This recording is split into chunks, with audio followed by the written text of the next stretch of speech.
Good morning, good afternoon, good evening, wherever you are joining us from, and welcome to the Good News Show. This is the Wednesday Superchain Spotlight edition of the Good News Show. And if this is your first time joining the show, a big welcome.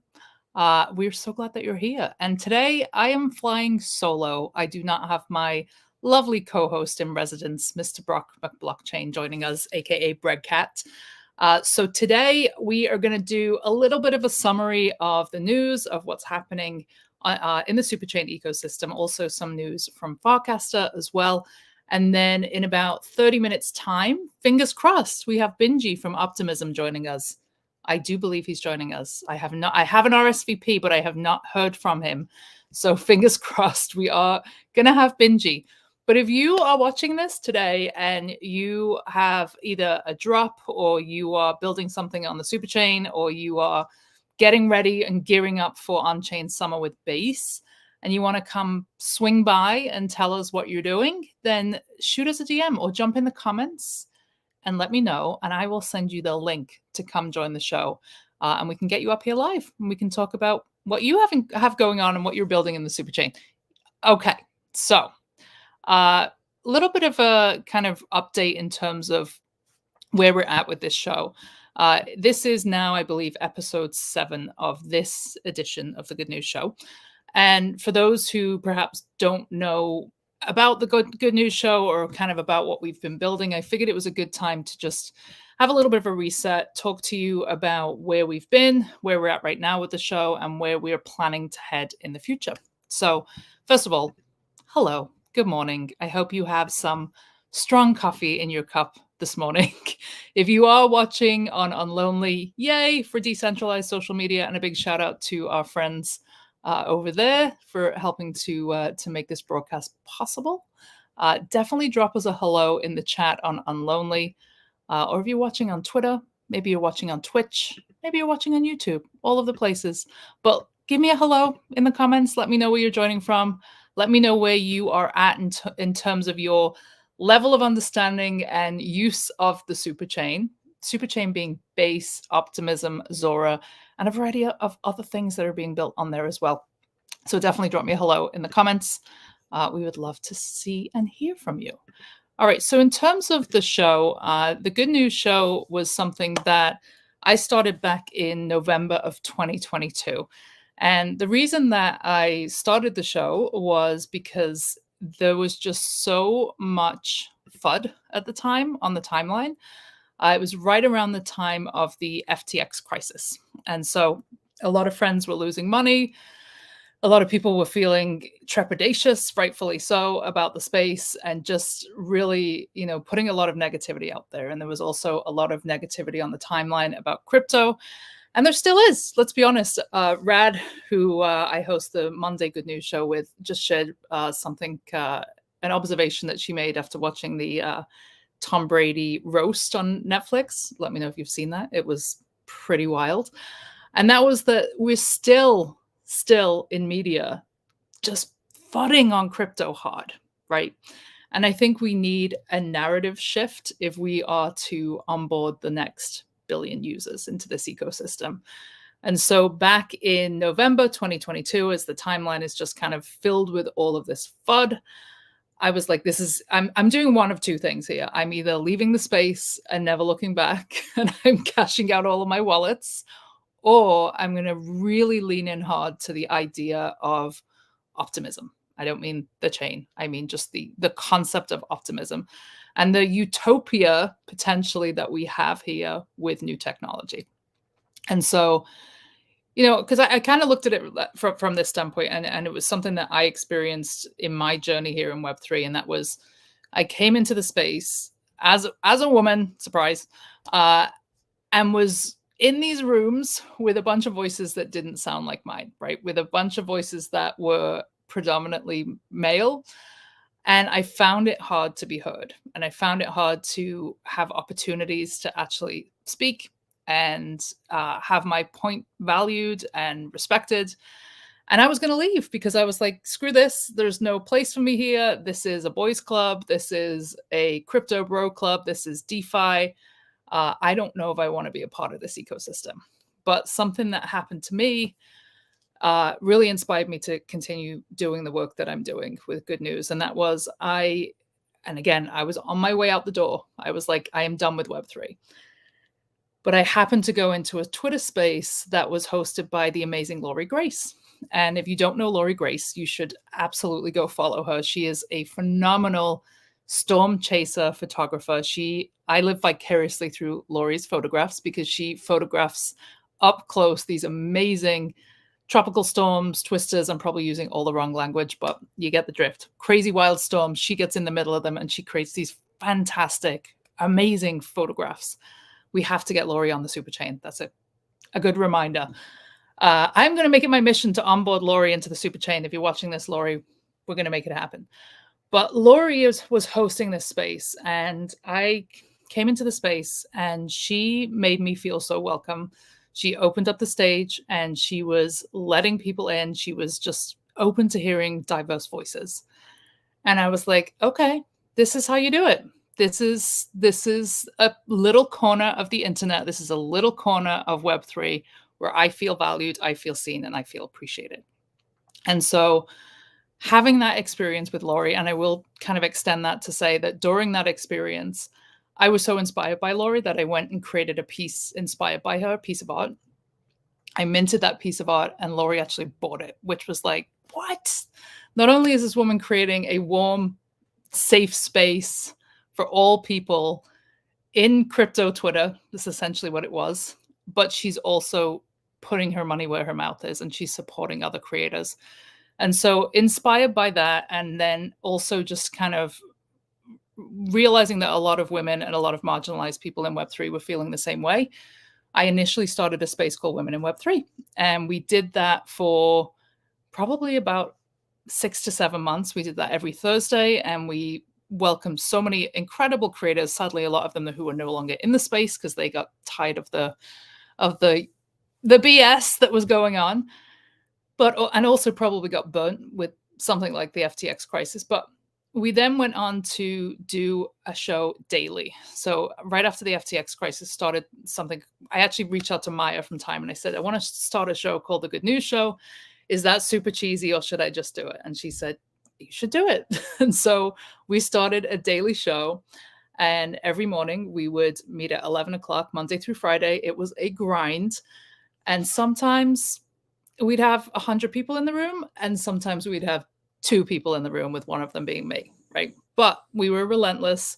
We showed up and we made sure that every day we were finding something positive in the Web3 ecosystem that we could share with people. Because I didn't want somebody coming here who has incredible potential, who is a tastemaker, a change maker, a visionary, a brilliant brained tech genius, and having a negative experience and seeing the FUD and saying, peace, I'm out of here. This place is not for me. So we wanted to be kind of that anchor in the wild storm that was crypto Twitter, where people could go and feel a sense of optimism and feel a sense of inclusion and feel that they could be heard and seen. And so Monday through Friday, we did that for about 7 to 8 months. And then in January 2023, we teamed up with TIMEPieces, which is Time Inc.'s Web3 initiative. And we began hosting the show thanks to Miss Maya Drazen, amazing partnership with Time. And we started doing that every single Monday. And we added into our program, so in addition to gathering good news from Web3 and good news from the market, we also started to platform and spotlight artists and spotlight innovators and people who are making real significant impact in the space, including nonprofits, including for-profits. And we've just made space and time for those that we believe in and those that we feel are doing something that's not extractive to this ecosystem, because I think we've all had our fair share of experience of extractive parties, whether that's being rugged, whether that's, people posting projects that are just garbage and then ending up losing funds, or whether that's just bad actors in Web3. And so that's a little context, kind of brings us up to where we are today. We, over the last, probably since the last 12 months or so, really upped our game, and we've done over 300 interviews at this point. We've interviewed the likes of Sasha Stiles, we've had Brian Brinkman, we've had Dave Krugman, anybody who's making moves in Web3 in the art space, or whether they're building new technology, they've come through and they've been on the show. So where do we go next? Well, this is kind of part one, I guess, of our plan to build forward, and that is, making a push to really give accessible knowledge to people who perhaps are still in that early curve of learning about Web3. But we really believe in what we're seeing with the Superchain, especially the Base ecosystem. And if you don't know about Base, I really recommend that you go and watch my interview last week with Jesse Pollock. Amazing things being built. Surprisingly, Base has only been around since August of last year, which is incredible considering the amount of projects it's launched, the amount of activity we've seen on chain, but just a real visionary human being who is building for the future with creators in mind. And Base is, of course, a blockchain backed by Coinbase. So definitely go check that out. It is Mind Your Biz, and I'm going to put it in the comments so you can go check out that interview that I did. But also, we are thinking more broadly about how we become a platform for positive storytelling and how we bring that on chain. So you're going to see some things happening over the next couple of months where we're going to try and bring, hopefully, our entire, I'm not saying it's definitely going to happen, but our entire back catalog is the goal of all those interviews and all those Medium articles that we've produced over the last couple of years.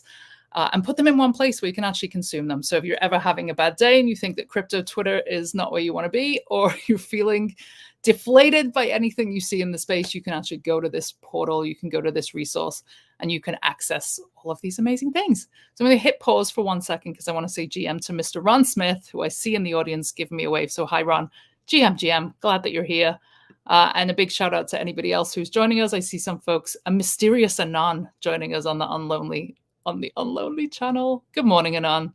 Good morning, Anons. Good morning, Crypto Twitter. Good morning, GM. So we will have Binji in about 15 minutes, but giving you the good news kind of lowdown was a goal this morning. So hopefully that gives you a little taste of what we have coming. Definitely keep your eye on the Good News account. Make sure you are subscribed to our YouTube channel because there will be more info coming there. But let's get to some headlines from around the Superchain. So let's talk a little bit about Farcaster. There was quite a lot of news this morning, not even this morning, but the last week or so. And I think the first thing that we should talk about is decentralized channels on Farcaster. So our first story is about decentralization, which is, of course, the heart of blockchain technology. And the latest proposal or announcement, should we say, from Farcaster, from Dan, is that the introduction of decentralized channels, basically to simplify the protocol, allowing for permissionless creation and management of channels. And this proposal focuses on making the process more straightforward, while enabling experimentation and quick implementation at the channel level. Channels, if you're not familiar with them, they are like communities on Farcaster, so little hubs, little corners of the internet or corners on chain where you can build your community. And at the moment, it costs around I think it's 300 warps at the moment, which is about $5 US to set up a channel. And you can, you can obviously post, you can update your audience, you can let people know what's going on within your community. Very niche-based channels. You can also token gate those channels at the moment, where you can just allow folks to access if they have a token that's related to you or to your business. But what is coming is a little bit more flexibility in terms of building these channels off of Warpcast, right? So building it as an independent protocol. So channels will be created and managed on chain, much like flexible identities, which are FIDSs, with all profiles, rules, and settings stored within the actual protocol itself.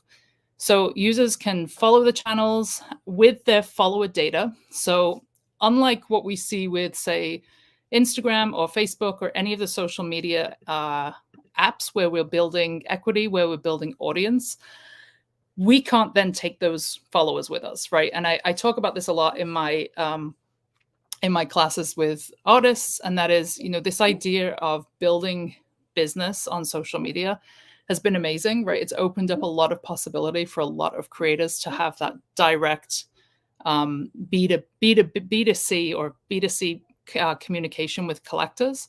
It's allowed people to do commerce without any kind of intermediary or any third parties, right? So not losing any commission.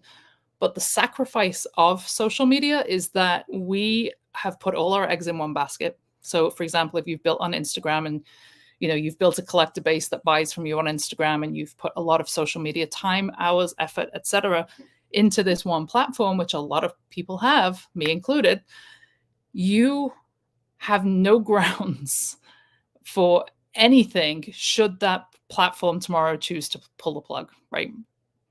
And this is where decentralized social is really, really interesting, because say you've built all that kind of equity and all of those followers and all of that social capital in that one space, and tomorrow Instagram shuts down. Not going to happen, but it could get weird, right? They could decide to restrict your access. They could restrict your DMs. Your DMs could be a paid service. You could no longer see who's following you, who's liking you. They could token gate in terms of charging you a fee to see if somebody's making an inquiry. It could become whatever they want it to become, because we all sign terms of service when we join an Instagram, a Facebook, a Pinterest, whatever, that says they can basically do whatever they want, right? It's their platform.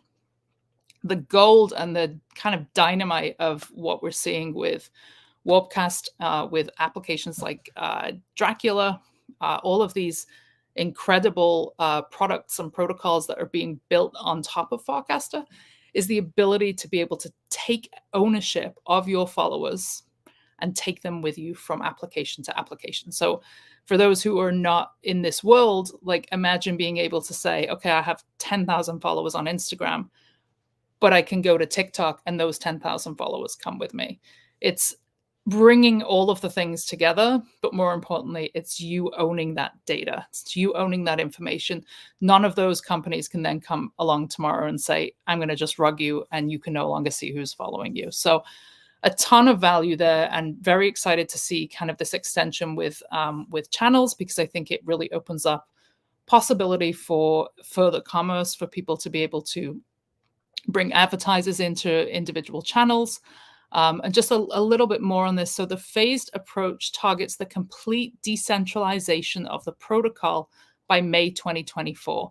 So essentially, by the end of this month, Warpcast is aiming to, or Farcaster is aiming to remove dependencies on the platform Warpcast. So it is an ambitious plan, but it is something that we feel could significantly enhance the flexibility and security of managing decentralized communities.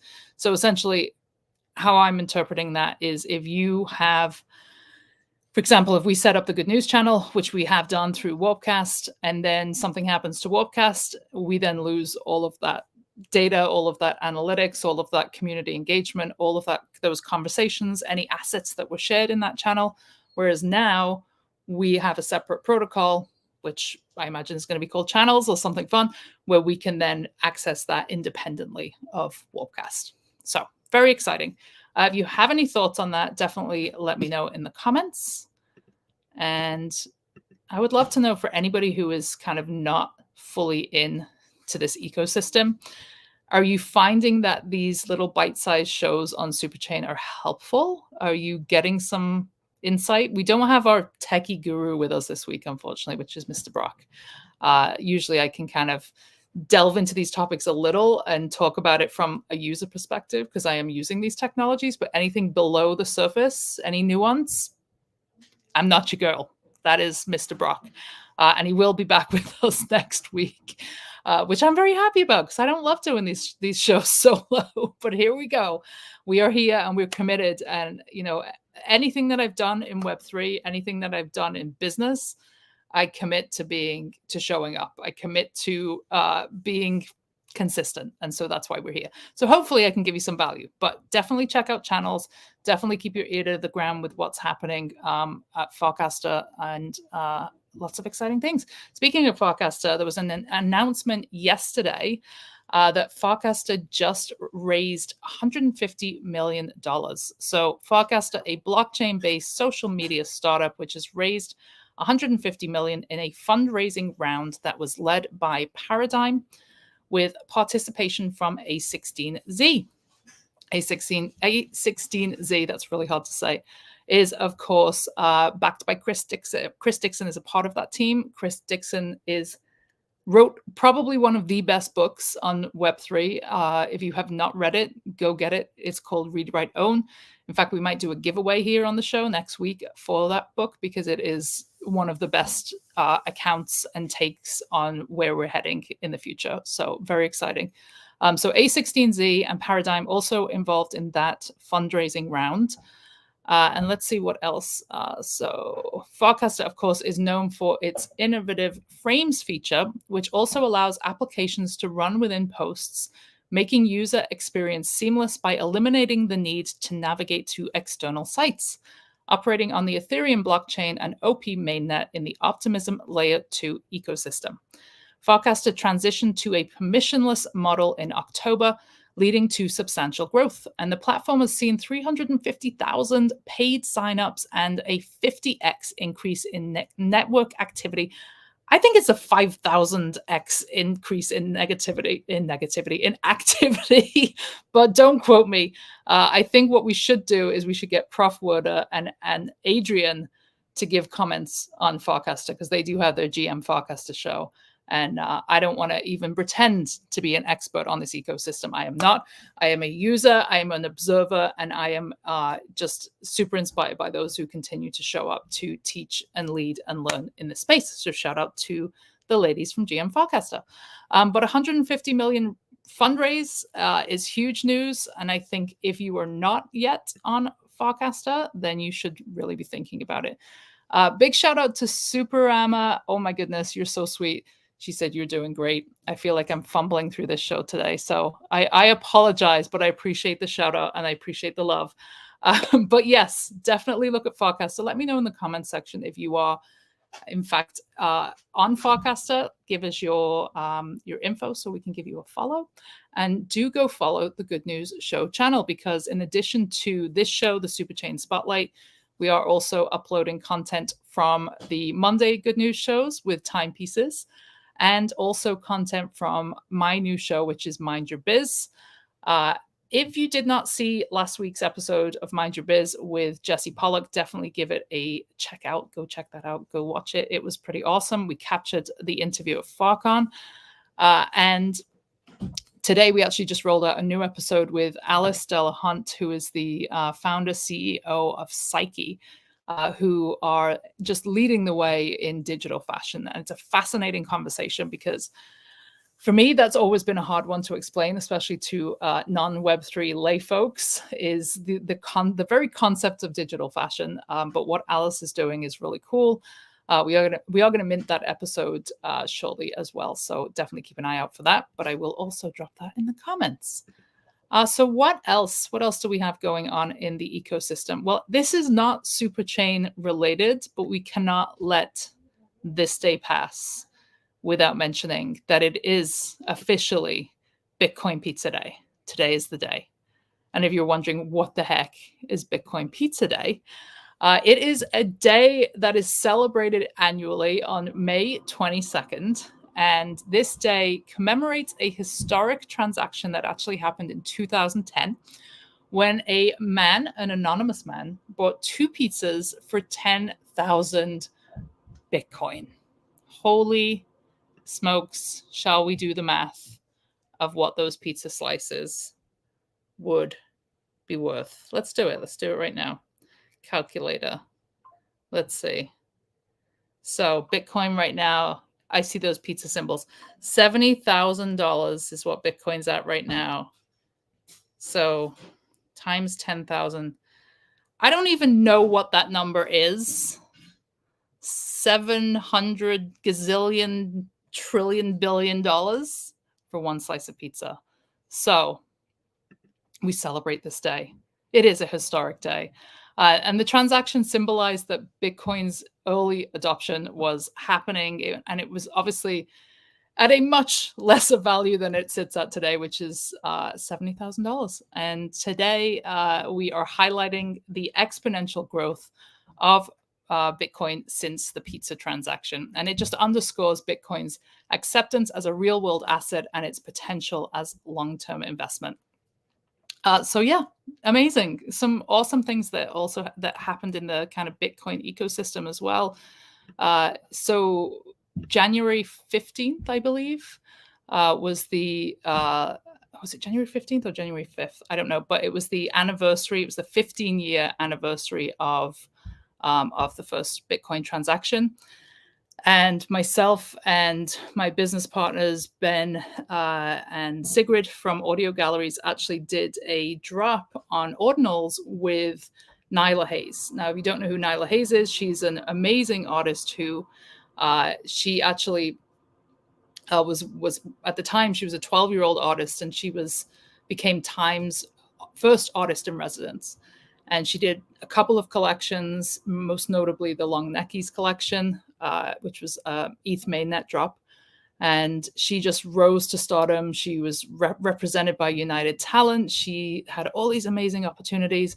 And it's just been so inspiring to kind of watch her growth as a creator, but also watch how she was able to just impact and bring joy to a lot of people in the Web3 ecosystem. That was not D-Jenny, right? It was not D-Jenny. It was beautiful art by this wonderful young woman who was just kind of finding her own creatively. And what was even more special about the drop that we did with Nyla was when we were preparing to put out our marketing around this new drop that she was doing on ordinals, we discovered that Nyla's birthday was actually just a couple of days after the first Bitcoin transaction. So in kind of this full circle moment, we had this 15-year-old human being and this 15-year-old cryptocurrency, this digital technology, this digital currency, both coming of age, right? Because Bitcoin obviously went through the halving event right around that time as well. So that was a really cool moment. And just, interesting to kind of see how digital currency is going to impact that generation. Because, for somebody like Nyla, who is now coming into her teens, Bitcoin has existed for her entire life. So it's really exciting. And if you hadn't seen that drop, definitely go check it out. I can also share a link to that in the comment section. So we're coming up on 11:30. Hopefully we have our special guest joining us, Mr. Binji. But let's see, do we have time for one more story? All right, so while we wait for Binji, also just kind of breaking news yesterday was ETH's ETF potential. So finally, we turn our attention to ETH. ETH has seen more than a 20% surge in price over the last 2 days, fueled by renewed optimism about the SEC's potential to approve a spot ETH ETF. That's a lot of letters. That is one heck of an acronym. So this positive sentiment marks a shift from previous consensus and is seen as a major boost for crypto investors. The decision on various ETH ETF applications is expected this week. And obviously you can keep up to date with that in the news. And this approval could break the current stagnation in the crypto market, which has seen Bitcoin trading between 60 to 70,000 for weeks. And analysts suggest that an ETH ETF could lead to significant market movements and renewed investor interest. And as we are looking at this today, 20% rise in the last 48 hours. Wow, as of right this second, ETH is sitting at 3,749. Will we see it break 400 today? Is it going to 4,000 today? Is it going to happen? I am rooting for ETH to 10K. But enough about ETH. Let's welcome our special guest. We've got Mr. Binji in the house. GM. Hello. Thank you for having me. I'm so glad that you're here, and thank you for making time. I know you have been a busy dude, and you are very much in demand in this community. So I appreciate you jumping in. Appreciate you. Love the hat. Thanks. We're going higher. We are going higher. Yeah. So Binji, just for those who don't know you, can you just start by giving an intro to you and also a brief overview of what Optimism is and kind of the primary goals of what you're building over there? Yeah, so Binji, I have been in crypto for a couple of years now. Initially got in through various different means. And then once I kind of like began working, I joined as an associate product manager at Coinbase, did a lot of international homepage stuff and like growth there for a bit. And then left to go and then join Optimism. Optimism is a layer 2 scaling collective, essentially. We're all trying to advance Ethereum together. You can imagine it as like if blockchains are cities, Ethereum is New York. New York gets crowded, and Optimism and L2s are the skyscrapers that make it livable, basically. So people can actually do stuff on top of it.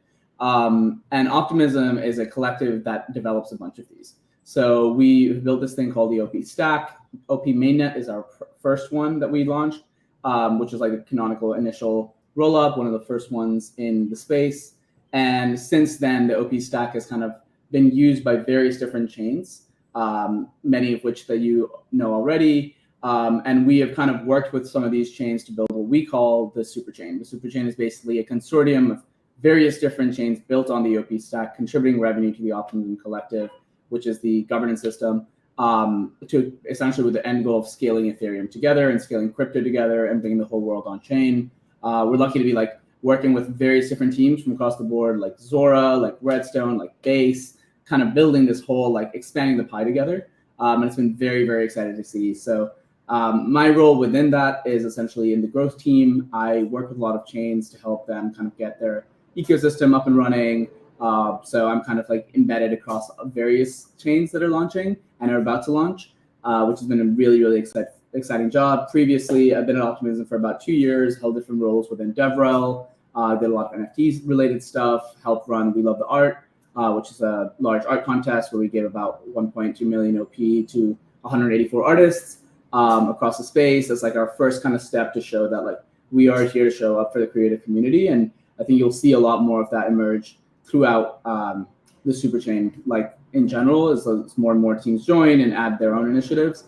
Very excited for Onchain Summer, which is happening this summer, as well as various different initiatives in relation to that. But yeah, that's a little bit on me. Happy to kind of talk about other things. Personally, I'm a like big Farcaster maxi. I believe in the idea of like connecting humans behind the numbers as much as possible. After all, like definitely believe blockchains are just attribution elements, and the main thing we're attributing is human behavior, and as such, connecting humans together and like enabling new discovery mechanisms for people both financially and socially is very powerful and kind of helps us steward a decentralized future where humans can kind of like connect and learn and grow and spread value amongst each other. So that's a little bit on me.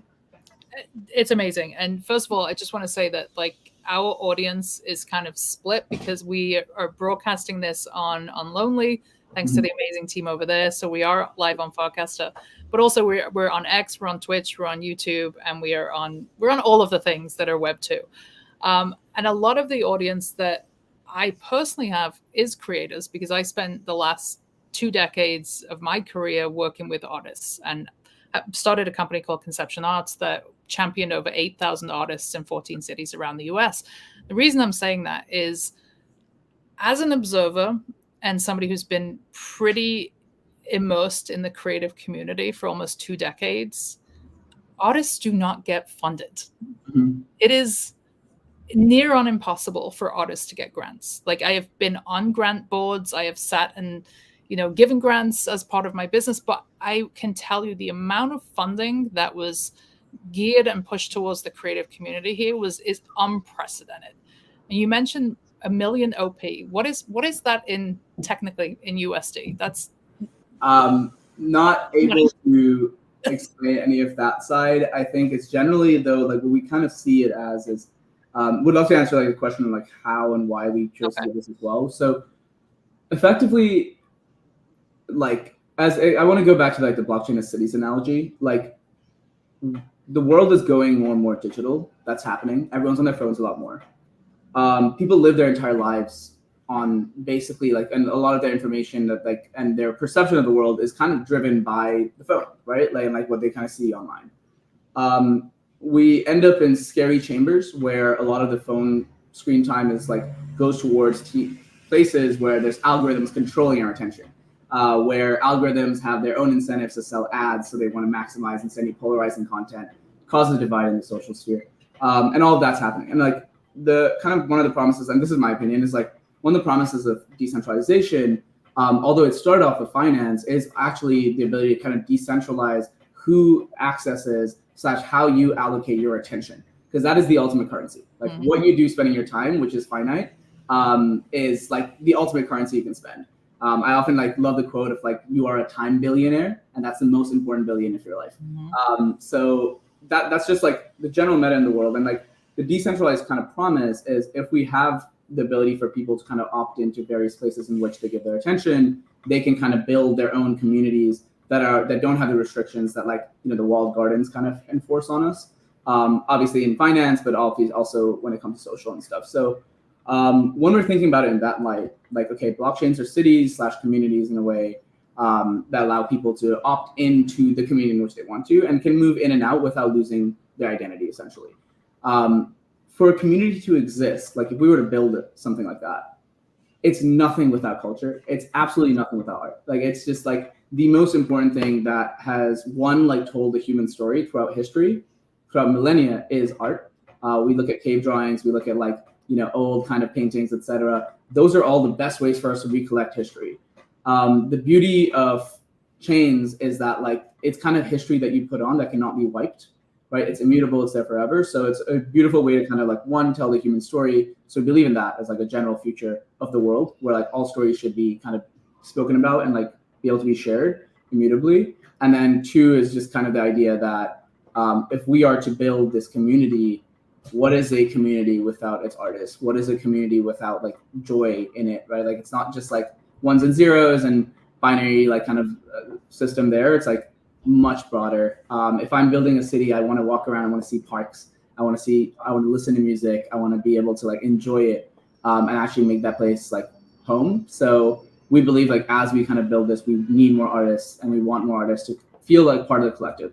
And where the OP kind of comes into play is like, Optimism is a governance token, which kind of allows you to enter the Optimism collective and kind of like start speaking for your community, right? Like, it's like, we do have grant systems, we have like governance proposals and like, as such, artists, through We Love the Art and through like just the general attention that it brought about in the creator community, we hope feel enabled to kind of go onto these forums, gov.optimism.io, pitch in their kind of requests of like what they believe is needed, kind of share and socialize that, and eventually be able to create a funding model for themselves outside of like necessarily needing like a central party to do it. Like, obviously in this case, like Optimism Unlimited, like we kind of help push out We Love the Art with all of our partners, but we definitely want to end up in a world where we can listen to creatives and enable them to push out campaigns of their own. Because I'll be the first person to say, I think like someone who is a creative, who's dedicated their entire life to being a creative and helping creatives in general, is much better positioned to take this to the next frontier than I am, right? Like, I'm here to enable and support, but I'm very, very excited to see like, how can we do that in the best way possible to build this community and to bring the world on chain in a way that helps everybody. Yeah. I also admire kind of how that was handled, because when there's always this unfortunately this bias because of how the art world has behaved and how big tech has behaved, that you see just disproportionate funding going to a certain demographic, right? But I was really impressed when I looked at where the funds had gone with something like We Heart the Art. That diversity is something that is really something that you're conscious of. Can I ask, like, where is that rooted? Is this something that has been a part of the conversation in your work prior to working with OP, or is there other leadership figures involved in these decisions? Yeah, I mean, I think it's just general belief, and I think like personally, I feel very strongly about that based on my own background and also just generally my broad thesis of crypto personally. But like across the board, like this is something that we unanimously agree as a superchain that like this is a global force, and as such, it should represent global people. One of the biggest powers of like blockchain systems is value can be created in and spread towards pockets that previously were ignored. You don't have to be in like the best kind of geographical location to be a successful artist. Like that's inherently like gatekeeps and geofences, and has like probably not allowed us to access so much beautiful things that are available. And I think blockchain's kind of really become the great equalizer there, where it's very much like it has the potential to be a very strong meritocracy. It has a long way to go to be that. I'll be the first to say that. It's like, I think if we want to reach the pure, full, abundant meritocratic society that like blockchains can provide, where like doesn't matter where you're from, doesn't matter who you are, if you're creating things, if you're like, it can be spread and can be like, appreciated by anyone anywhere in the world. And I think the way we do that is by bringing the world more on chain, where like, because like blockchains are transparent entities, you can have reputation baked in, you can have attribution baked in to all these interactions. And as such, it just opens and levels the global playing field. I'm very, very excited to see that. It's part of why like I personally believe very strongly in working at scaling blockchains, because like the more stuff we can bring on chain, the more problems we'll be able to solve. I often say that a lot of the problems in crypto, ironically, can be solved by more crypto.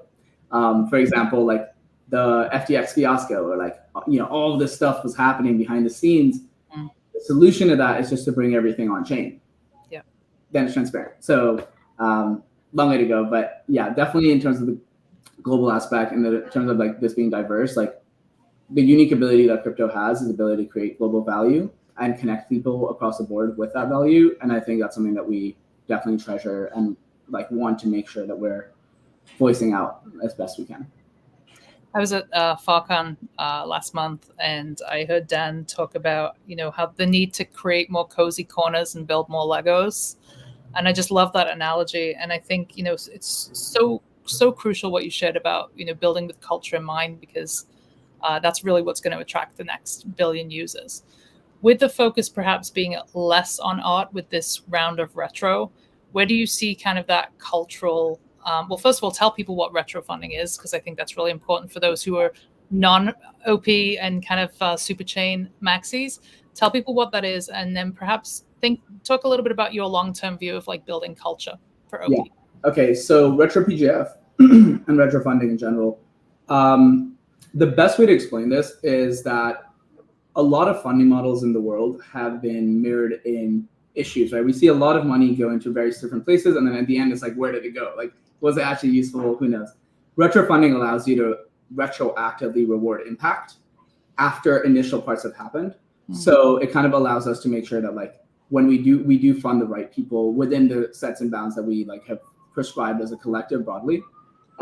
So as such, retro funding is recurring rounds that Optimism Collective runs, where there's various themes to these rounds, and we basically make a call out to builders saying, hey, this is the theme for the round. Apply if you think this is a fit for what you've done. And the collective kind of votes on who gets retro funded. That's basically like the rounds that we do. There's 800 million OP dedicated towards retro funding, as well as sequencer fees that Optimism collects. So if you're paying gas on OP Midnet, the profits from that like sequencer go into retro funding. If you're paying gas on other Superchain networks, 15% of that goes into retro funding. So you're kind of like, as a user, you're almost contributing to this broader thing. Themes vary. So, some themes may be on the OP stack side to help like open source developers to keep building what they're building without having to like gate and like walled garden it. It could also be like for people who contribute to the sequencer as a retroactive reward for that. It could be for artists. These are different themes that we'll iteratively be able to continue working on. So that's on like retro PGF. The idea of culture is outside of retro PGF, doing things like We Love the Art, partnering with teams to basically figure out what the best way to do that is like a big part of this, where it is an open system. Like as such, culture grows best when you just have a place for it to grow and then have adequate soil and adequate kind of water essentially. But ultimately, like it will grow itself. Like I think like forcing culture to grow comes off a little weird. But instead, like enabling culture to grow is like the main goal here. As such, I think the governance system is the most fascinating part of this, where like there is this open gov.optimism.io system. People can join the collective. You can delegate OP. People can voice, like even if you don't have like funds to delegate right now, you can still kind of be a part of this. Your voice is still heard. And as such, kind of allow opening it up where Optimism is seen as an enablement engine for culture versus like, prescribing kind of top-down culture in any way. That's kind of how we think about cultural growth. I think there's a lot of initiatives happening across the Superchain for that. We love the art, on-chain summer, all of these things kind of come into play of like, how do we build that culture broadly? And we're always open to ideas. The main thing is like, how can we take an idea into action? And the best way we see that is through something like a open governance forum, where people can come in and collaborate together. Amazing. Let's talk about Farcaster. Like, how has Farcaster's integration with OP been a success? Like, what do you think the reasons behind that are? And can you maybe share a little more about the collaboration and perhaps how it benefits both platforms or protocols? So technically, when you create an account on Farcaster, it's on OP mainnet. So your account creation, the fee that you pay, et cetera, to sign up, that's an account that's created on OP mainnet. The power of Farcaster, and that's on the Farcaster protocol. And then there's Warpcaster, which is like a front end through which you can access that. Always confuses people who are non-Web3 people, but yes. Yeah, the best way I'd kind of explain it is, so right now, like we use Twitter, we use Instagram a lot. If, let's say like Mark Zuckerberg decides that Instagram's next update will have every single thing in the most like eye-shattering, like bright green color possible, like where you can't even look at it. You like look at it and you're like, oh, my eyes hurt. And let's say Mark Zuckerberg is like, okay, we're gonna push this update. They push that update. You have no choice but to use that. Like you have all your friends on Instagram, you have like your whole like network there, same with Twitter, LinkedIn, wherever. But you have no choice but to be like, okay, the top down, they kind of set this, and this is what's gonna happen. Farcaster is separate in the sense that like in Farcaster, same scenario, let's just use Instagram. Let's say like that upgrade does happen and you hate it and you're like, I don't want to use this. You can have 10 other options of different front-end interfaces for Instagram, which you can use instead. So that's kind of like what Farcaster enables, where like there is your account, there's all your friends in this account, there's Warpcaster in which you access it. But if you don't like some of the things Warpcaster is doing, there's other clients that may be better for you. For example, right now Warpcast doesn't support threads, but Nook, which is another client, does. So I use Nook when I want to put out a thread. I can move around. Like Dracula is one as well. That's like essentially a TikTok version of Farcaster. So it allows for all these front ends and differentiated experiences without fragmenting the user. I'm not creating a new account every time. It's the same account. All my friends are still on there. I'm just accessing it through a different interface. That has been very awesome to see. I definitely see the emergence of Farcaster as being a front end for blockchains. I think like the whole blockchain experience is very tricky right now. If like, there's like 5 tabs open, I'm switching all this stuff. It's kind of crazy. Farcaster brings in one place. Like I can make friends, I can discover, I can make on-chain actions, I can like share on-chain actions. I can go look at memes and then go into like a DEX trading thing, like in like span of seconds on my phone. Right. And I think that entire process is very powerful. I think it's beneficial for the Superchain because when developers build on the Superchain, they have this on day one. They have the ability to kind of like launch frames and the like, and they have this ever-growing DAU of users. Now, Farcaster is agnostic on like blockchains. They are integrating across the board. I think that's very healthy. I think like it almost becomes a unifier at the front end level for the crypto experience, which is what I think we need. I think users and developers alike have been fragmented in the past. A big part of Superchain is like, let's not do this. Let's expand the pie together. There's enough of like potential here. And it's really, really nice to kind of see a team like Farcaster do that at the front end level when it comes to users. Amazing. What is exciting to you right now? Is there anything that you're seeing being built that you're really thrilled about and excited? Yeah, I think what I am very thrilled about is the idea that, so like just some historical context, like when I joined Optimism, we had just about like launch mainnet and like more apps. There was like 15 apps on there, and these like smaller apps and like 1 or 2 NFT collections at the time. And we really had to go and we really had to be like, hey, like, let's get apps to deploy here. That was part of my job. I was speaking to a lot of these teams.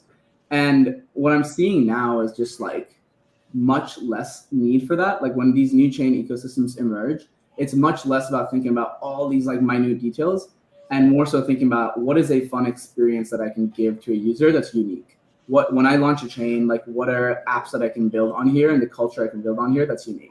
And I think that kind of lends its way into art as well, where I think the artist community feels like chains, which have been giving out massive grants all across the board, like DeFi to this to that, has not kind of been approaching the artist in itself. And I think part of it is rooted in just like chains not being ecosystem ready on the dependency side to focus enough on like community and growth on the GTM side and like building culture generally. That I think with the OP stack, with the Superchain, a lot of these chains are just starting off already with all those things. These things took us months to kind of get back in the day, like years even sometimes. And now teams are getting them on day one, which means more and more minds working on this stuff, more and more minds able to build culture and community. I'm speaking to a bunch of teams that are launching and they're like, hey, we want to do like a commemorative NFT for this thing. Do you have an artist you can link us to? And I'm seeing that demand more and more. So it's very, very exciting to see that emerge. I think we'll see more fun apps on chain as well. Specifically on the product side, I'm very excited for smart accounts. I think basically we will need to make sure that people can onboard into crypto and minimize the number of clicks it takes for them to do it.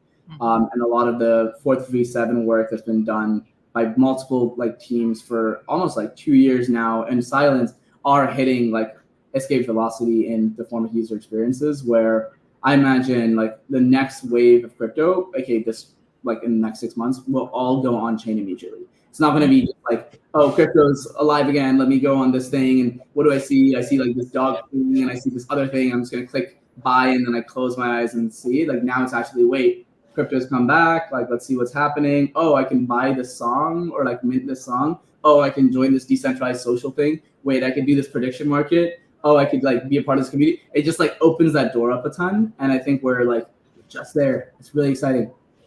I think so too. And I always think about something that Keith Grossman, who is president of MoonPay, shared. It was, I think, like a couple of years ago at one of the Christie's Art and Tech conferences. Mm-hmm. He said, you know, until my Jewish 80-year-old mother can buy crypto with 2 clicks, mm-hmm.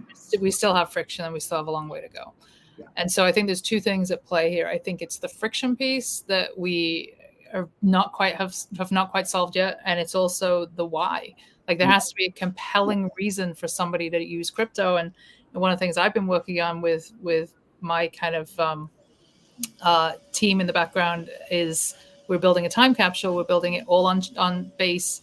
We're building this idea that folks can, you know, preserve moments, important moments from their day or from, you know, monumental moments from their year, and actually preserve them on chain. So we're trying to kind of build that idea that there's a reason for this. It's preservation. Like, you know, having your memories stored in something like Facebook, they own your data, they own you. Whereas if you put this on chain, you have that self-sovereignty. What do you think we need to get closer to that? Really giving people a compelling reason as to why they should put something on chain and eliminating that friction. Starting with the why, I think, is where we're at. Like, I think that's where we're headed. I think so much of chain speak has been, and I come from the protocol side, so like obviously I have my bias there. It was like so much of chain speak has been about the how. Like this thing will have this scaling tech term, insert buzzword here. So like, yeah, right. Like it's like when we actually look at it and we look back all the way. I have this article I'd love to share called "Building Contributor Highways." But like part of this article, I mentioned how this whole thing started with the why. Satoshi came in 2008, posted a forum post and he kind of like put this thing up, or he or she put this thing up that was basically about like this idea, and people believed in it. People were like, wait, that's needed. Why is it needed? 2008 finance collapse, etc. Like, I'm going to go in. People contributed and they built the thing and it ended up happening.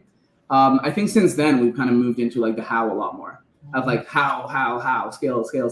But we needed that. I mean, we're at the how. Like I think we've got a decent amount of how is here. Like there are fun experiences on chain. I can use PWAs, I can go on mobile. It's like I have my friends who are using crypto for the first time. People are liking the communities that are like Hire, for example, is like it's a cool community, you know, regardless of if you're in or out of crypto. And I think we can really stress on the why, really start with like asking the world and telling the world like, hey, there is a need for you. In this case, like everyone wants to preserve a memory. Everyone wants to be able to like have a legacy, have the memory live on, not be like kind of like prone to being shut down from some like issue with a server or something. And I think all of that kind of plays in. And the user experiences are going to be so good that like people may not even know that it's a blockchain, but they know that it's going to live forever. And I think part of that is like the emotional dialogue. Like I think what you're doing with the show is incredible. Like this is exactly what we need, where like hopefully viewers like from this chatter like can walk away with an insight on like something, or like some sort of a why that like myself and your guests who've been building in the space as well like have, and what drives us. So at the end of the day, like everything else kind of is like a very binary thing, like upgrade this, upgrade that. But the main thing that gets us all to say is like the belief that this is a system, and that why, and finding that why and being able to spread that is the key for the space. And we can only do that through art. So that's kind of comes back full circle into like culture has to be at the heart and center of this whole ecosystem. So, you know, there's also another quote that was shared by Keith, and that was, the future is not built by pessimists. The future is built by optimists.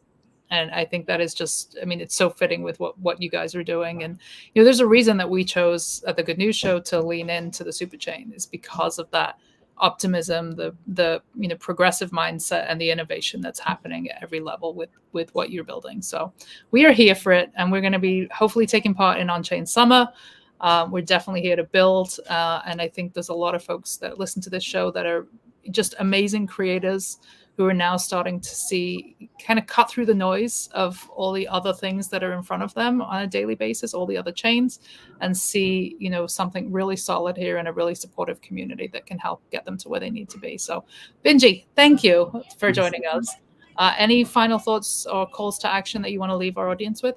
Yeah, I'd love to share an article, and if there's like room for feedback on it, yes, I can share that after on Twitter with you. And then I think one thing that I just want to end with is like our philosophy is like, okay, if you want to go fast, go alone. If you want to go far, go together. If you want to go fast and far, build a super chain. And like that's kind of like part of the thesis here, where I think so many advancements are happening. One thing for anyone in the audience who's kind of interested in learning more, this is your chain. This is your ecosystem as much as it's anyone else's. It is an open space. gov.optimism.io is a great way to kind of make a start into figuring out how can I contribute to the collective? What is retro funding? What are things? What is the collective looking for? How can my voice and my opinions be heard? Those are all things we're always looking for feedback as a broader collective, and all of this is very transparent and done openly. So definitely recommend anyone who's interested dive into that. And also mirror posts, especially if you go back like a few posts, you'll see a lot about the vision of Optimism as well, which I think is unique and beautiful, and kind of what pulled me into it. I'm really, really happy to be able to kind of speak about it here and hear everyone else kind of really resonate as well. Amazing. Well, folks, go give Binji a follow. He is leading the charge for all things OP. And that is it. That's a wrap. That is episode 7 of our Superchain Spotlight. Thank you, Binji, and thanks to everybody who tuned in. Thank you all.